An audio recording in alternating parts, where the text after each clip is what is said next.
How to start a library. It's gardening season as we go to press. True, it's early days into it, but for those of us antsy to get back into it, to dream of the lottery, not the scratch card type, but of perfect weather, few weeds, and the time to plant and grow and harvest, it's time. I am a person who goes full into whatever I am into, and gardening is no different. So I plot and scheme for more plants, more of my yard to quit being lawn and start just being.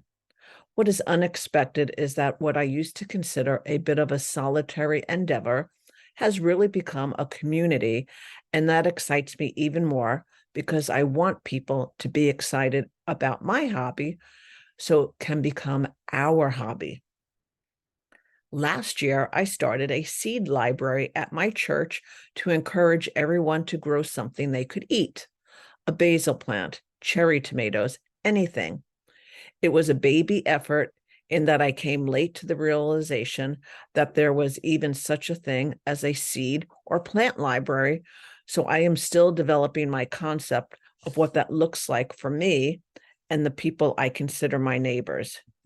Surprisingly, my neighborhood doesn't have a seed library. I can hear you say, "What?" But it's true. While researching seed libraries, I found other neighborhood library ideas, and you'll probably be very familiar with some of those. Perhaps the most famous is the free library. And when I say free library, I am really talking about libraries with books. You can find a free library in just about every neighborhood and pretty much every park, and the number is growing. Free libraries are all over the world.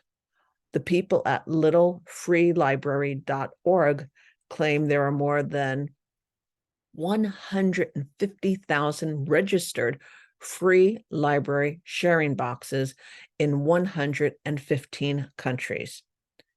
In my neighborhood, I have a retired school teacher with a box that includes a lot of children and education books.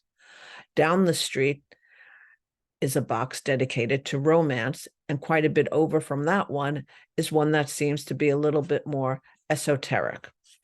I have hit all of them up, and of course, I make a point of leaving books behind because what's not to love about clearing out some space for more books? These aren't libraries, at least officially, but I also have food pantries in my neighborhood. Regardless of the time of year, you can at least find dried beans, onions, potatoes, and some canned food. In the growing season, you'll find a cornucopia of produce. One neighbor has a giant white cooler with veggies and herbs from their garden. Another had a refrigerator.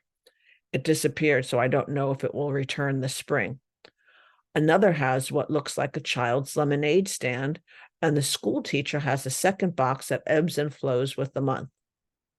You could watch that box and know when people don't have paychecks for another couple of days or when everybody is suddenly flush. The mini pantry movement aims to cure hunger, but perhaps more importantly, it creates neighbors who genuinely care for and are cared for by neighbors. Some free library boxes are curated museum displays, and some have art supplies to share. Free little art galleries, flags, display miniature art that people can view and, depending on the box, even take home. The originator of one in Seattle has been working to encourage other neighborhoods to take up the call to art. There are flags with specific types of artists, such as North Vancouver's Fiber and Seed Cabinet and Nova Scotia's Library of Foraged Inks. I may have to visit both. Tacoma and Seattle both have tool libraries. Tacoma's tool library is not free, but is low cost. It has a twofold purpose. The first, to encourage reuse, repair, and reduce consumption by providing access to tools and other durable goods. The second is to empower people to care for their homes and their neighborhoods by providing them with training and equipment. The Tacoma Tool Library has power and hand tools, a fix-it night where members can get items repaired for free. Tacoma's tool library costs between $20 to $40 a year. To find a tool library near you, go to localtools.org/find /pound map_TOP. So, what do you have to do to start a library? First, I would say you need to know if there is already one close to you. Instead of creating something new, it might make more sense to work with the library already near you. However, I don't say this to discourage you. Just the fact that we have various book focuses in my neighborhood, and those libraries always have a lot of use, tells me that having a different focus on the same subject may be all that is needed to gain interest in your new endeavor. Second, it must be safe. My yard is where the teenagers catch the bus. I haven't found a safe place from people who might not respect my efforts, but it might work just to put it further down my property where the temptation is likely to be less obvious.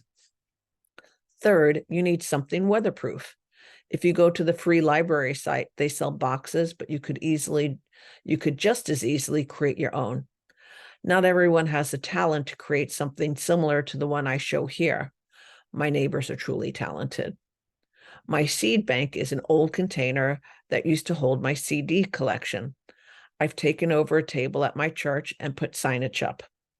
I've seen regular libraries with seed banks that have used anything from old cabinets that might have been used for nuts and bolts to old library card catalog. Port Orchard and Manchester operate seed banks from early spring to late fall and can give you an idea of how one might be set up. Finally, you need inventory. Whether books, art, tools, or seeds, someone has to prime the pump. Most gardeners have leftover seeds when they finish planting. The same can be said of nearly anything else you are willing to share with your neighbors. Whether you create your library or just support a neighborhood library, use it to build community, expand your own world, and maybe save a bit of stuff from landing in a landfill.